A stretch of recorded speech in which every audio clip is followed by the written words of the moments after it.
Hello students, welcome back to in this new video.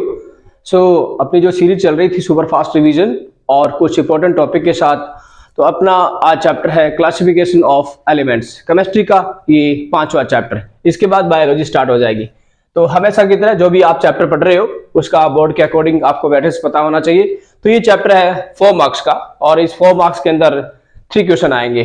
3 question का category में बात करें तो एक क्वेश्चन आएगा एमसीक्यूज जो कि नॉलेज बेस्ड होगा, और एक क्वेश्चन आएगा very short answer question knowledge based, जिसको हम बोल सकते हैं वन लाइनर, या इसमें आपको कोई फॉर्मूला पूछ सकता है या लिमिटेशन पूछ सकता है 1 मार्क्स के अंदर। और इसके बाद में आएगा शॉर्ट आंसर क्वेश्चन जो कि है 2 मार्क्स का, और वो ही आपका आसान सा होगा जिसको हम कैटेगराइज करेंगे interpretation based, I mean knowledge based. So overall ये चैप्टर है 4 मार्क्स का और इसमें से आएंगे 3 question.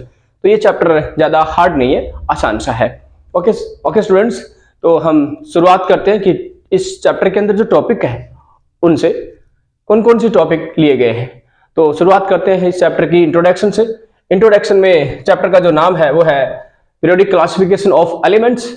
So before go ahead, अपने को पता होना चाहिए कि एलिमेंट्स क्या होते हैं। तो students, in 9th standard we had studied about the type of matter का क्लासिफिकेशन किया था। तो उसके अंदर एलिमेंट, कंपाउंड और मिक्सर के बारे में पढ़ा था।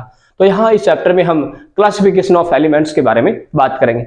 एलिमेंट्स वे सबस्टांस जो प्योर होते हैं और they are made up of same type of atom, जो कि एक सिंगल टाइप के एटम से बने होते हैं। सारे एटम एक जैसे होते हैं, उनको बोलते हैं element. Okay, so according to NCERT the number of total element has been discovered right now 118।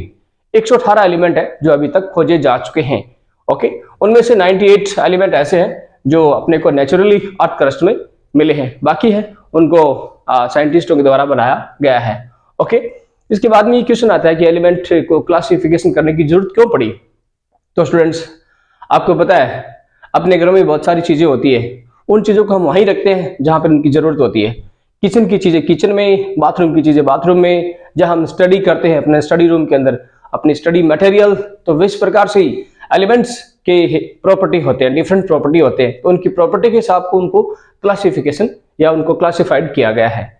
Alright, because उनको हम क्लासिफिकेशन कर दें तो उनकी जो स्टडी है वो आसानी से हो जाए, because it is easy to get their study easily. Okay, और इसके बाद में आता है इस चैप्टर में कुछ साइंटिस्ट लोगों के बारे में जानकारी, जिन्होंने एलिमेंट का क्लासिफिकेशन या एलिमेंट को क्लासिफाइड करने के लिए अपने तरह से बहुत कोशिश की थी। तो अपने इस चैप्टर के अंदर हम बात करेंगे 4 साइंटिस्टों के बारे में जिन्होंने सबसे पहले एलिमेंट को क्लासिफाइड करने के लिए कोशिश की। ओके, तो उनमें सबसे पहले आते हैं अपने भाई साहब डोबे राइनर। भाई साहब जर्मनी के थे। ओके, और पहले साइंटिस्ट है जिन्होंने अटेम्प्ट किया था जो उस टाइम के नॉन एलिमेंट है उनको क्लासिफाइड करने का। तो स्टूडेंट्स, भाई साहब का जो बेस था एलिमेंट को क्लासिफाइड करने का वो था इंक्रीजिंग एटॉमिक मास। उनके इंक्रीज होते हुए एटॉमिक मास के अकॉर्डिंग उन्होंने एलिमेंट को सेट किया था। और भाई साहब ने एलिमेंट को क्लासिफाइड करने के लिए ट्राइड बनाए थे। ट्राइड इट मीन्स उन्होंने 3 एलिमेंट को इस प्रकार से क्लासिफाइड किया था कि पहले और तीसरे का जो एटॉमिक मास है उसका एवरेज दूसरे का हो, दूसरे एलिमेंट का हो। Got it? ट्राइड में यहाँ एक शब्द छुपा है, ट्राई का मतलब होता है 3। तो उन्होंने 3 एलिमेंट को इस प्रकार से क्लासिफाइड किया था कि पहले और तीसरे एलिमेंट का जो एटॉमिक मास है उनका एवरेज बीच वाले एलिमेंट का एटॉमिक मास होता है। एकदम एक्यूरेट नहीं, थोड़ा ऊपर नीचे भी हो सकता है, इसलिए इसके नाम के आगे पड़ा डोबे राइनर ट्राइड। तो ये भाई साहब है उस समय जो ज्ञात एलिमेंट थे, नॉन एलिमेंट थे, उनमें से केवल भाई साहब 3 ही ट्राइड बता सके। I mean he can classified only 9 element. तो इनमें से एक एलिमेंट को मैंने यहाँ बोर्ड पे लिख रखा है, जिसमें बात करूं लिथियम, सोडियम और पोटेशियम। लिथियम और पोटेशियम का जो एटॉमिक मास है तो इसके एटॉमिक मास को सम कर दो, सम करके इनका एवरेज निकाल दो, जो आए वो बीच वाले सोडियम का होगा। तो ये था डोबेराइनर भाई साहब के क्लासिफिकेशन में दिया गया एक नियम, डोबेराइनर ट्राइड। तो इनके ट्राइड है, तो इनमें से आपको ऑप्शन में ऑब्जेक्टिव टाइप के अंदर जो एमसीक्यूज है उनमें से आपको पूछ सकता है निम्न में से कौन सा डोबेराइनर ट्राइड को फॉलो नहीं करता है। तो आपको इनको ध्यान से पढ़ना होगा। ओके, और इसने जो क्लासिफाइड किया था एलिमेंट्स का, वो उनकी प्रॉपर्टी के हिसाब से किया था। एक कॉलम में सारे मेटल, दूसरे में भी मेटल, तीसरे में भी नॉन मेटल है। पहले ट्राइड के अंदर जो एलिमेंट उन्होंने अरेंज किए थे उनकी जो वैलेंसी है वो 1 पॉजिटिव है, दूसरे में जो एलिमेंट है उनकी वैलेंसी 2 पॉजिटिव है, और जो थर्ड ट्राइड दिया था उसमें सारे है गैसेस लाइक फ्लोरीन, क्लोरीन और आयोडीन, ये सारी नेगेटिव चार्ज वाली है। ऑलराइट, तो बस इतना बोल सकता हूं कि यहाँ से कोई क्वेश्चन बनेगा तो वो बस 1 मार्क्स में ये पूछेगा कि right 1 tried of Dobereiner. Okay, ज्यादा इंपॉर्टेंट नहीं है। इसके बाद में आते हैं भाई साहब जो कि इंस्पायर हुए थे डोबेराइनर से इंस्पायर होकर उन्होंने भी सोचा मैं भी कोशिश करूंगा एलिमेंट को क्लासिफाइड करने की। तो भाई साहब आते हैं न्यूलैंड, और ये इंग्लैंड से थे। ओके, इनके नाम के आगे लगता है ऑक्टाव, इनके नाम के आगे लगता है ऑक्टाव। डोबेराइनर भाई साहब के नाम के आगे लगता है ट्राइड। ओके, ट्राइड के अंदर उन्होंने 3 एलिमेंट को क्लासिफाइड किया, और यहाँ न्यूलैंड के आगे लगता है ऑक्टाव। ऑक्टाव मतलब 8। तो भाई साहब का जो अरेंजमेंट है एलिमेंट का वो इस प्रकार से है। भाई साहब ने एलिमेंट को जो म्यूजिक नोट होते हैं ना, सा रे गा मा पा द नी सा, इसके हिसाब से इन्होंने एलिमेंट को अरेंज किया था। और उन्होंने बताया कि पहले और जो 8वें नंबर पे एलिमेंट आता है उनकी प्रॉपर्टी सेम मिलती है। Got it? Octave rule of Newland, इसके अंदर उन्होंने 8 एलिमेंट को अरेंज किया था और यह बताया था कि पहले और 8वें एलिमेंट की प्रॉपर्टी सेम होती है। Got it? लेकिन दुर्भाग्य की बात यह है कि भाई साहब भी ज्यादा सक्सेस नहीं हो पाए एलिमेंट को क्लासिफाइड करने के लिए। ऑलराइट, और भाई साहब ये भी बोल के गए थे कि इस नेचर के अंदर जो नंबर ऑफ एलिमेंट है जो एग्जिस्ट करते हैं इस नेचर के अंदर वो 56 है। तो इनकी एक लिमिटेशन के बारे में पूछ सकता है आपको। ओके, और इनकी थोड़ी बहुत कमियां ये भी थी कि जो एलिमेंट डिफरेंट प्रॉपर्टी के थे उनको एक ही स्लॉट में रख दिया गया था, जो कि इनके नियम को फॉलो नहीं करता है। I mean, जिन एलिमेंट की प्रॉपर्टी डिफरेंट थी उनको एक ही स्लॉट में रख दिया गया था, लाइक कोबाल्ट और निकल को एक साथ रख दिया गया जिनकी प्रॉपर्टी है आयरन जैसी सेम, और इनको उस कॉलम में रख दिया जिसमें नॉन मेटल गैसेस थी। तो ये भाई साहब की एक कमी है। ऑलराइट, कमी दूसरी कि उन्होंने ये बताया था कि इस नेचर के अंदर जो नंबर ऑफ एलिमेंट है वो 56 ही है, 56 है, लेकिन आज हम कितने पढ़ रहे हैं? 118। इसका मतलब सर का जो प्रेडिक्शन था एलिमेंट के बारे में वो सही नहीं था। ऑलराइट, तो हमने बात की डोबेराइनर ट्राइड के बारे में। इसके बाद में न्यूलैंड साहब आए, उन्होंने ऑक्टाव रूल दिया, न्यूलैंड ने ट्राइड बनाए, और इसके बाद में आते हैं जो मॉडर्न पीरियोडिक टेबल बनी थी उनका जो कॉन्सेप्ट मैं बोल सकता हूं कि उन्हीं की टेबल के हिसाब से बना था। अब आते हैं Mendeleev periodic table. Alright students, तो इसके नाम के आगे लगता है पीरियोडिक टेबल।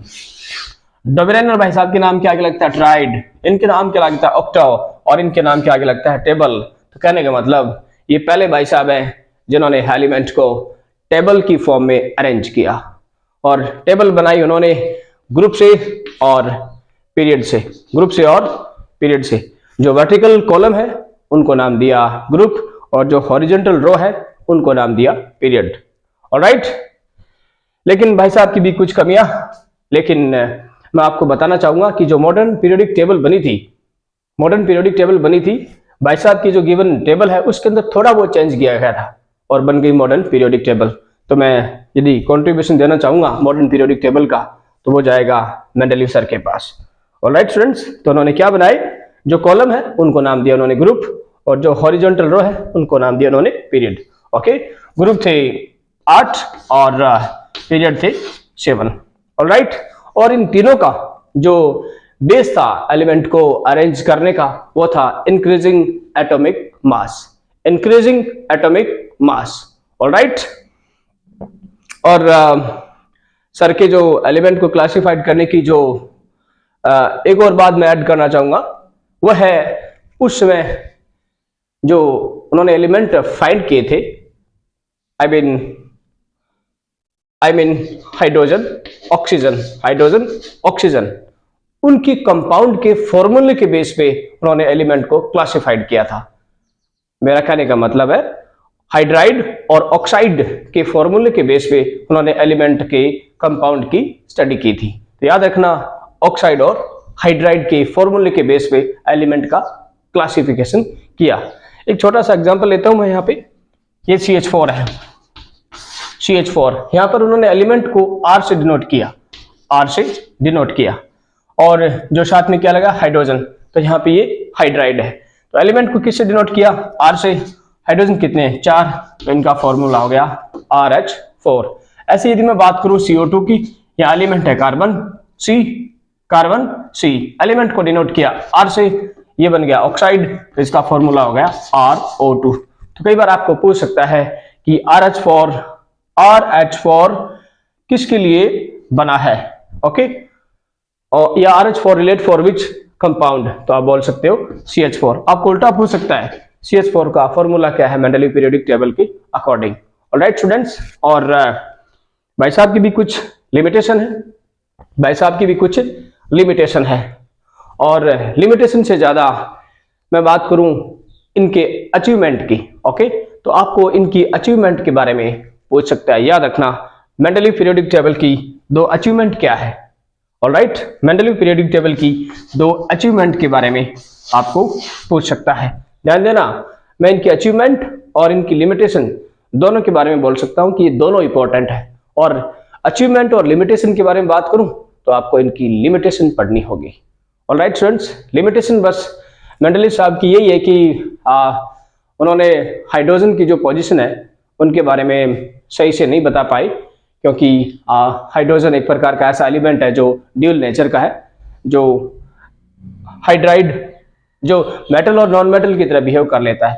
तो मेंडलीव साहब इनको क्लियर नहीं कर पाए। ऑलराइट, और उसके टाइम में आइसोटोप्स की खोज नहीं हुई थी, तो उनके बारे में मेंडलीव साहब नहीं बता पाए। ऑलराइट, ये थी इनकी लिमिटेशन के बारे में। तो स्टूडेंट्स, आपको इनकी लिमिटेशन और आपको इनकी अचीवमेंट दोनों के बारे में पढ़ना है। ये जो 2 मार्क्स का क्वेश्चन है ना, 2 मार्क्स का, ये यहाँ पर आपको 1+1 की फॉर्म में पूछेगा, 1+1 की फॉर्म में पूछेगा, तो यहाँ पे लिमिटेशन पूछ सकता है। ऑलराइट, और ये ओवरऑल वैसे चैप्टर बहुत इजी है, किसी भी बच्चे का आधा मार्क्स भी नहीं कटेगा इस चैप्टर में। ओके, 1 मार्क्स का एमसीक्यूज में आपको यहाँ से किसी के बारे में पूछ सकता है। मैंने कहा ना, यहाँ से डोबेराइनर के बारे में, ट्राइड के बारे में पूछ लेगा कि निम्न में से कौन सा ट्राइड डोबेराइनर का ट्राइड नहीं है, या कौन सा डोबेराइनर ट्राइड को फॉलो नहीं करता है। ऑलराइट, तो ओवरऑल ये चैप्टर बहुत इजी है। Got it students? तो आगे बढ़ते हैं इस चैप्टर के आगे। ऑलराइट, इस चैप्टर के आगे तो मेंडलीव साहब की अचीवमेंट और उनकी लिमिटेशन के बारे में पढ़ना है। लिमिटेशन थोड़ी सी ज्यादा इंपॉर्टेंट है। ओके, लिमिटेशन यही है कि सबने जो टेबल बनाई थी उसके अंदर कुछ कमियां रह गई थी, और उन कमियों के बारे में आपको एग्जामिनर पूछ सकता है कि 2 लिमिटेशन के बारे में बताइए। पहली क्या थी, वो हाइड्रोजन की पोजीशन के बारे में ढंग से नहीं बता पाए, और आइसोटोप्स के बारे में भी जानकारी नहीं दे पाए। ऑलराइट, तो ये यहाँ से क्वेश्चन बन सकता है 2 मार्क्स का। ओके, आइसोटोप किसे कहते हैं स्टूडेंट्स? आइसोटोप, यहाँ आइसो का मतलब होता है सेम, टॉप्स का मतलब प्लेस। ऐसे एलिमेंट जिनका एटॉमिक नंबर सेम होता है, लेकिन उनका एटॉमिक मास क्या होता है, डिफरेंट होता है। जैसे कार्बन के आइसोटोप्स होते हैं, हाइड्रोजन के होते हैं, क्लोरीन के होते हैं। तो उस टाइम मेंडलीव साहब के टाइम इनके बारे में ये जानकारी नहीं थी। ऑलराइट, और डोबेराइनर साहब, न्यूलैंड साहब और मेंडलीव साहब तीनों को पढ़ने के बाद अब आती है एलिमेंट को क्लासिफिकेशन। फाइनली जिसने किया उनकी table, modern periodic table. Students, इन तीनों साइंटिस्टों ने जो बेस लिया था एलिमेंट को क्लासिफाइड करने का, वो था increasing atomic mass. Increasing atomic mass. अब आते हैं मॉडर्न पीरियोडिक टेबल को देने वाले हेनरी मोजले साहब।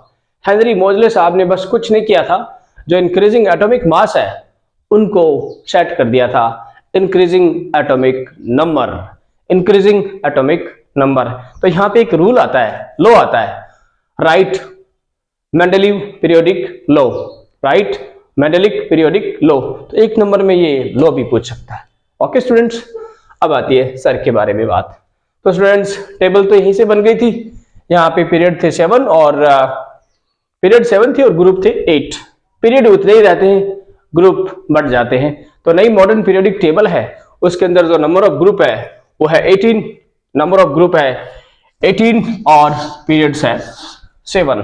ऑलराइट स्टूडेंट्स, और ये मॉडर्न पीरियोडिक टेबल कुछ ऐसी ही दिखाई देती है, जो मैंने यहाँ पे 2 कलर से इनको कलर्ड कर रखा है। तो ये है पीरियोडिक टेबल, जिनके लेफ्ट साइड के अंदर है सारे मेटल और राइट साइड के अंदर है नॉन मेटल। मेटल और नॉन मेटल के बीच में एक जिगजैग लाइन है, जो कि डिनोट करती है यहाँ पर ऐसे एलिमेंट जिनकी प्रॉपर्टी होती है मेटल और नॉन मेटल जैसी, जिनको बोलते हैं मेटलॉइड या फिर सेमी मेटल। तो यहां से एक नंबर का क्वेश्चन पूछा जा सकता है, निम्न में से मेटलॉइड कौन सा नहीं है? Like silicon, germanium, arsenic, these are metalloid और we can say semi metal. Okay, और ऊपर यहाँ पे आता है हाइड्रोजन, जिनको अलग ही रखा है।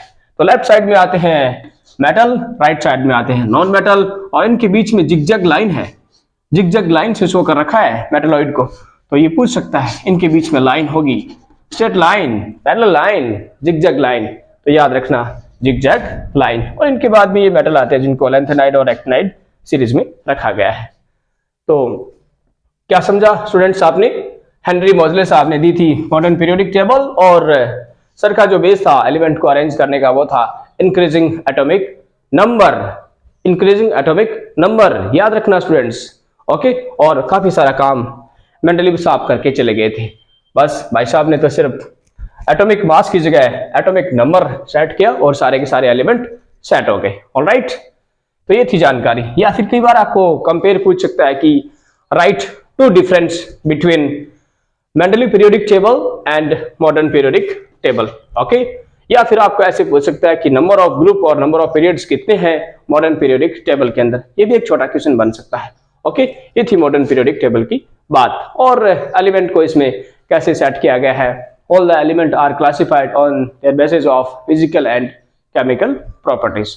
ओके, जो एक ही ग्रुप में रखे गए हैं उनकी एक प्रॉपर्टी, जो एक पीरियड में आ रहे हैं उनकी एक प्रॉपर्टी, उनका इलेक्ट्रॉनिक कॉन्फ़िगरेशन, ये सारा का सारा सेम होता है। तो आज हम जो भी एलिमेंट की स्टडी करते हैं वो करते हैं मॉडर्न पीरियोडिक टेबल के according, that is produced by Henry मोजले इन 1913।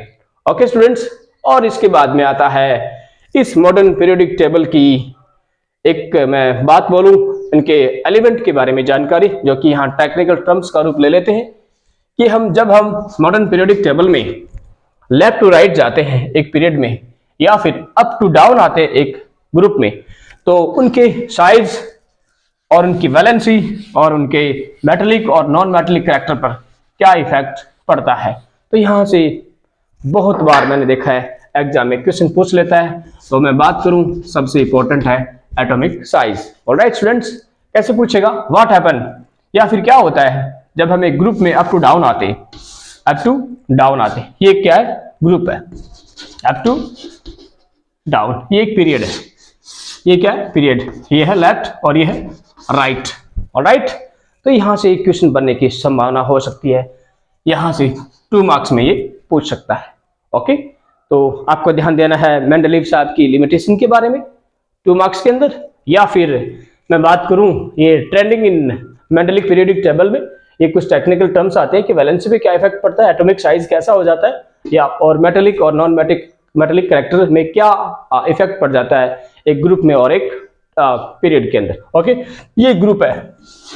ओके, मैं बात करूं पहले ग्रुप की, तो एक छोटी सी ट्रिक है जो अक्सर सभी बच्चों को पता होती है लीना की रब से फरियाद।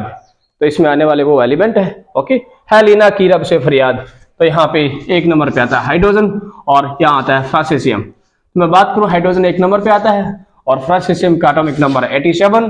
तो अब यहाँ पे देख सकते हैं नंबर ऑफ इलेक्ट्रॉन, जैसे जैसे इलेक्ट्रॉन बढ़ते हैं तो एटम का साइज बढ़ता है, क्योंकि जैसे जैसे इलेक्ट्रॉन बढ़ते हैं तो नंबर ऑफ सेल्स बढ़ती है।